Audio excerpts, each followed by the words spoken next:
Hello students, as you know, I am Dr. Neeraj and you are watching Nirman's classes. Today we are going to learn about farming activities. This is the first topic of chapter first of your economics book.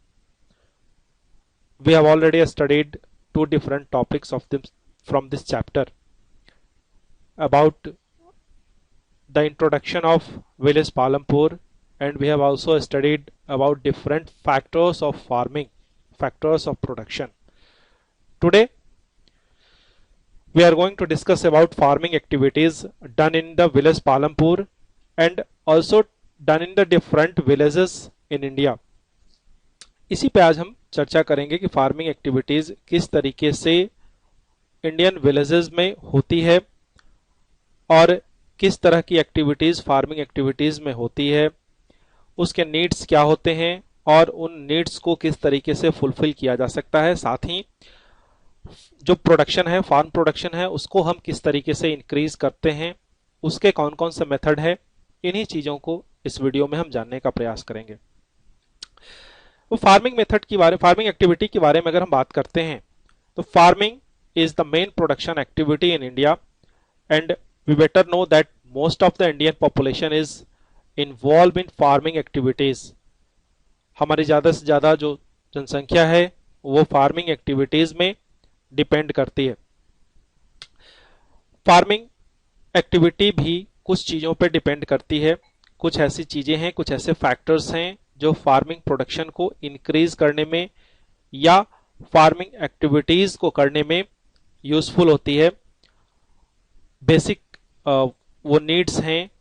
Farming activities जिन चीजों पर depend करती है उसमें area of agricultural land, multiple cropping system, modern farming method, labour and capital investment, ये चीजें अहम हैं। ये फाइव बेसिक थिंग्स हैं जिसपे फार्मिंग का जो प्रोडक्शन है वो डिपेंड करता है। आइए वन बाय वन करके इन चीजों को जानने और समझने का हम प्रयास करते हैं। अगर हम एग्रीकल्चरल लैंड के एरिया की बात करेंगे तो हमें पता है कि जितने ज्यादा एरिया पे एग्रीकल्चर होगा प्रोडक्शन उतना ज्यादा होगा।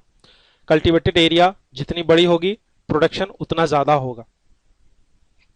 हमारा पॉपुलेशन कंटिन्यू इंक्रीज कर रहा है और इस बढ़ते हुए पॉपुलेशन के लिए ज्यादा से ज्यादा फूड ग्रेन्स की जरूरत है, इसलिए हमें अपने प्रोडक्शन को इंक्रीज करने की जरूरत है। तो पहला जो बेसिक चीज आता है वो बेसिक ये है कि हम प्रोडक्शन को इंक्रीज करने के लिए कल्टीवेटेड एरिया को इंक्रीज करें। तो ये कल्टीवेटेड एरिया इंक्रीज कैसे किया जा सकता है? This cultivated area can be increased by conversion of waste land into cultivable area. जो वेस्ट लैंड्स हैं उसको हम अगर कल्टीवेबल एरिया में कन्वर्ट कर दें, कल्टीवेबल लैंड में कन्वर्ट कर दें, तो हमारा जो कल्टीवेटेड एरिया है वो इंक्रीज करेगा। दूसरा, न्यू लैंड्स को अगर हम कल्टीवेटेड एरिया में लाते हैं तो भी हमारा कल्टीवेटेड एरिया इंक्रीज करता है। फेलो लैंड्स को हम डिक्रीज करेंगे और इरिगेशन सिस्टम को इंप्रूव करेंगे। इन सारी चीजों के थ्रू जो कल्टीवेटेड एरिया है वो इंक्रीज करती है, उसको इंक्रीज किया जा सकता है। लेकिन इंडिया में जो कल्टीवेटेड एरिया का कंडीशन है उसको देखिए, हम इस ग्राफ के थ्रू समझने का प्रयास करते हैं।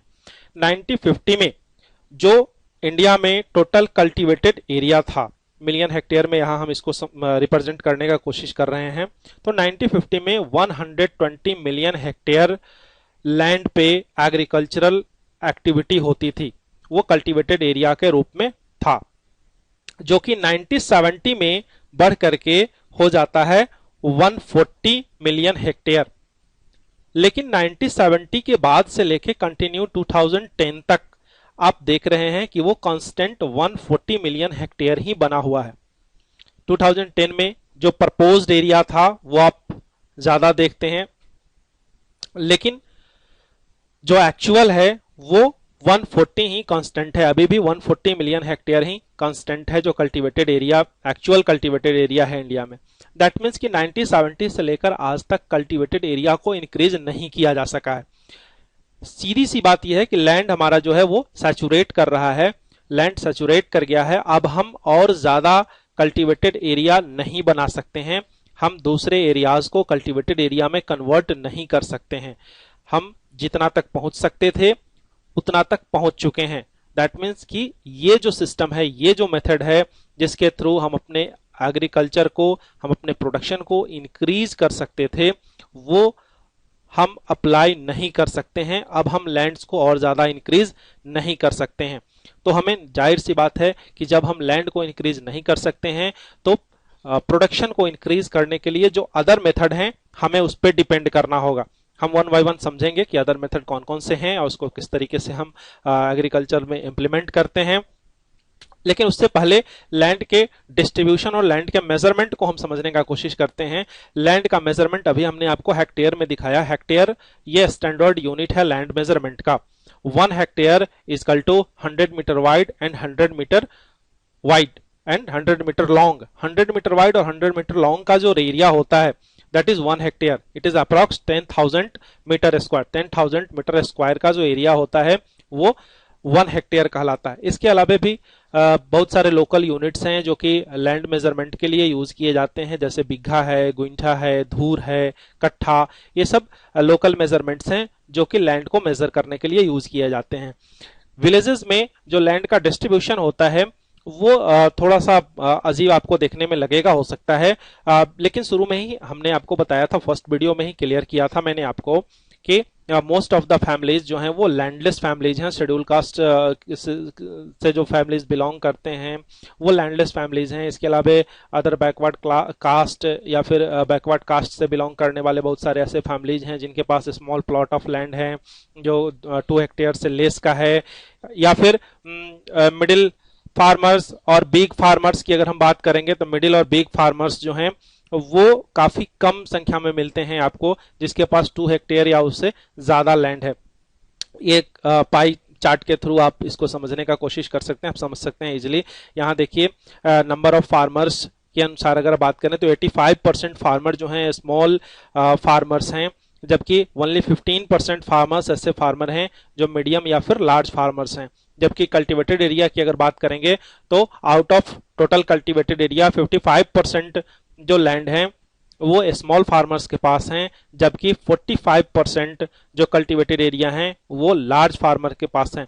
दैट मीन्स कि 15% जो पॉपुलेशन है, जो बिग फार्मर्स की पॉपुलेशन है, उनके पास 45% ऑफ कल्टीवेटेड एरिया है। इसके अलावा जो विलेजेस में जो लैंड का डिस्ट्रीब्यूशन है अपने यहाँ इंडिया में, अगर इंडिया के विलेजेस की बात करें तो वहाँ जो लैंड का डिस्ट्रीब्यूशन है तो वो फैमिली के बेस पे होता है। जैसे जैसे जैसे फैमिली बढ़ती जाती है पर हेड जो लैंड एरिया है वो डिक्रीज करता जाता है। सपोज करते हैं कि कोई व्यक्ति है, कोई पर्सन है, राम कोई पर्सन है, उसके पास 10 हेक्टेयर हैं, तो दैट मीन्स कि वो बिग फार्मर में है। 10 हेक्टेयर ऑफ लैंड उसके पास है, वो बिग फार्मर में है। लेकिन अगर उस राम के 4 सन्स होते हैं, 4 बेटे होते हैं, और फिर जब 4 बेटों में उस लैंड का डिस्ट्रीब्यूशन होता है तो 2.5 हेक्टेयर ईच आएगा, तो वो अब धीरे धीरे स्मॉल फार्मर की तरफ बढ़ रहा है, 2 हेक्टेयर के आसपास पहुंच रहा है। और अगर उन चारों को फिर से 2-2 या 3-3 लड़के होते हैं और फिर से डिस्ट्रीब्यूशन होता है, तब वो घट करके 2 हेक्टेयर से नीचे यानी कि स्मॉल फार्मर में चले जाएंगे। तो इस तरीके से लैंड का जो डिस्ट्रीब्यूशन होता है वो फैमिली में होता है और धीरे धीरे पर हेड जो लैंड का एरिया है वो डिक्रीज करता जाता है। इंडियन विलेजेस में कुछ इसी तरीके का कंडीशन आपको देखने को मिलेगा। तो इस तरीके का लैंड डिस्ट्रीब्यूशन है अपने यहाँ, इसलिए लैंड एरिया कम होती जाती है। और लैंड एरिया जब कम होती जाती है, छोटे छोटे प्लॉट्स जब होते जाते हैं, छोटे छोटे फील्ड्स जब होते जाते हैं, तो वो एग्रीकल्चर जो प्रोडक्शन है उसको इफेक्ट करता है। ओवरऑल इसमें हमने ये देखा कि लैंड जो है वो सैचुरेट कर रहा है, कल्टीवेटेड एरिया को अब हम इंक्रीज नहीं कर सकते हैं, बट प्रोडक्शन को बढ़ाने के लिए हम दूसरे मेथड का यूज कर सकते हैं जिसमें मल्टीपल क्रॉपिंग आता है। Multiple cropping is a method of growing more than 1 crop on a single piece of land during the year. एक ही साल में एक ही पीस ऑफ लैंड पे एक से ज्यादा क्रॉप्स को ग्रो करने का जो मेथड है वो मल्टीपल क्रॉपिंग मेथड कहलाता है। मल्टीपल क्रॉपिंग मेथड में हर सीजन में अलग अलग तरह के क्रॉप्स जो हैं वो ग्रो किए जाते हैं। जैसे रेनी सीजन में खरीफ क्रॉप्स को ग्रो किया जाता है, विंटर सीजन में रबी क्रॉप्स को ग्रो किया जाता है, और रबी और खरीफ के बीच में ज़ईद सीजन होता है, ज़ईद क्रॉप्स ग्रो किए जाते हैं जिसमें फूडर क्रॉप्स या फिर वेजिटेबल्स की खेती की जाती है। मल्टीपल क्रॉपिंग जो है वो मॉडर्न एग्रीकल्चरल सपोर्ट्स पे डिपेंड करते हैं, और इसी मॉडर्न एग्रीकल्चरल सपोर्ट्स को हम मॉडर्न फार्मिंग ऑफ मेथड के रूप में जानते हैं। मॉडर्न फार्मिंग मेथड में HY भी सीड्स का हम यूज करते हैं, high yielding variety of seeds, जिसमें बहुत ज्यादा प्रोडक्शन होता है। यील्ड क्या होता है? Yield crop production on a given piece of land during a single season. एक ही सीजन में एक पीस ऑफ लैंड पे जो प्रोडक्शन होता है वो यील्ड कहलाता है। तो न्यू जो हमारे मॉडर्न जो सीड्स हैं वो हाई यील्डिंग वेराइटीज हैं, बहुत ज्यादा यील्डिंग देते हैं, वो बहुत ज्यादा प्रोडक्शन देते हैं। इसके अलावा मॉडर्न फार्मिंग मेथड में मॉडर्न फार्मिंग टूल्स का हम यूज करते हैं, मॉडर्न मशीनरीज का यूज करते हैं, जैसे इरिगेशन टूल्स का यूज करते हैं, ट्रैक्टर्स का यूज करते हैं, सोइंग टूल्स का यूज करते हैं, हार्वेस्टिंग मशीन्स का यूज करते हैं, केमिकल फर्टिलाइजर्स का यूज करते हैं जिससे कि प्रोडक्शन हमारा इंक्रीज करता है। इसके अलावा पेस्टिसाइड्स का यूज करते हैं ताकि कीड़े मकोड़े जो हैं वो फसल को नुकसान नहीं करें।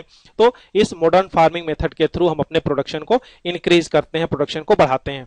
इसके जो मॉडर्न फार्मिंग मेथड है उसके बारे में अगर हम बात करें तो ग्रीन रिवॉल्यूशन के बाद ही मॉडर्न फार्मिंग मेथड ज़्यादा इंडिया में पॉपुलराइज हुआ है और लोगों ने इसको पसंद करना शुरू किया है। ग्रीन रिवॉल्यूशन लेट 1960 में स्पेशली व्हीट प्रोडक्शन में इसको इंट्रोड्यूस किया गया था, जिसमें high yielding variety of seeds को इंट्रोड्यूस किया गया था। सबसे पहले आपको याद होगा कि हरियाणा और पंजाब के रीजन्स में व्हीट के प्रोडक्शन को इंक्रीज करने के लिए इस high yielding variety of seeds का यूज किया गया था, केमिकल फर्टिलाइजर्स का यूज किया गया था। तो आप ये जो सामने आपके एक टेबल है उस टेबल के थ्रू आप इसको समझ सकते हैं। 1965-66 में व्हीट का प्रोडक्शन 10 मिलियन टन था, जो कि आज 2017-18 में बढ़कर के 97 मिलियन टन पहुंच चुका है। आप जब कल्टीवेटेड एरिया को आप देखेंगे, पीछे चार्ट में हमने आपको कल्टीवेटेड एरिया को दिखाया था, तो आपने देखा कि 1970 में 140 मिलियन हेक्टेयर जो हमारा कल्टीवेटेड एरिया था, उससे लेकर के आज तक जो हमारा कल्टीवेटेड एरिया है वो 140 मिलियन ही बना हुआ है, उसमें किसी भी तरह का इंक्रीज नहीं हुआ है। जबकि व्हीट के प्रोडक्शन में यहां आप देख रहे हैं कि अप्रॉक्स 10 टाइम्स इंक्रीज हुआ है, 10 मिलियन टन से बढ़कर के 97 मिलियन टन तक पहुंच गया है। तो ये सब due to modern farming method के यूज करने के कारण ये चीजें हुई हैं। इसमें हमने अपने इरिगेशन सिस्टम को इंप्रूव किया है, केमिकल फर्टिलाइजर्स का यूज करके हम प्रोडक्शन को इंक्रीज कर रहे हैं, high yielding variety of seeds का यूज कर रहे हैं जिससे कि हमारा प्रोडक्शन ज्यादा हो रहा है। इसके अलावा पेस्टिसाइड्स का यूज कर रहे हैं ताकि जो फसल को नुकसान करने वाले जो इंसेक्ट्स हैं उससे उनको बचाया जा सके। इसके अलावा जो हमारा एग्रीकल्चर डिपेंड करता है वो लेबर पे डिपेंड करता है। लेबर नेसेसरी फैक्टर है किसी भी प्रोडक्शन का, ये हमें पता है। फार्मिंग की अगर हम बात करें तो फार्मिंग में हार्ड वर्किंग लेबर की जरूरत होती है। ये लेबर्स दो तरीके से फार्मिंग जो एक्टिविटीज है उसमें आते हैं। पहला तो जो स्मॉल फार्मर्स होते हैं वो अपने फैमिली मेंबर्स के हेल्प से कल्टीवेशन करते हैं, जबकि मीडियम और लार्ज फार्मर्स जो हैं वो लेबर्स को हायर करते हैं। ये जो मीडियम और लार्ज फार्मर्स लेबर्स को हायर करते हैं वो या तो लैंडलेस फैमिलीज के लेबर्स होते हैं या फिर स्मॉल फार्मर्स के जो फैमिलीज मेंबर हैं वो होते हैं। तो इनको ये हायर करके फार्मिंग एक्टिविटीज में जो लेबर की नीड है उस नीड को वो पूरा करते हैं। हालांकि फार्मिंग वर्क जो है वो इरेगुलर होता है और वेजेस कम होता है, चूंकि कंपटीशन बहुत ज्यादा होता है, काम करने वाले लोग बहुत ज्यादा होते हैं, काम कम होता है, इसलिए वेजेस लो होता है। और चूंकि ये सीजनल वर्क होता है इसलिए इरेगुलर होता है।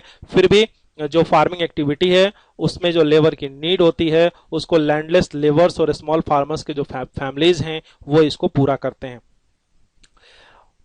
इन पूरा जो हमारा ये आज का वीडियो था, उस वीडियो में हम इस फार्मिंग एक्टिविटीज में जो बेसिक नीड्स है और फिर किस तरीके से हम अपने farming method different type of farming method के थ्रू अपने प्रोडक्शन को इंक्रीज कर सकते हैं, उन चीज़ों को हम समझने का प्रयास कर रहे थे।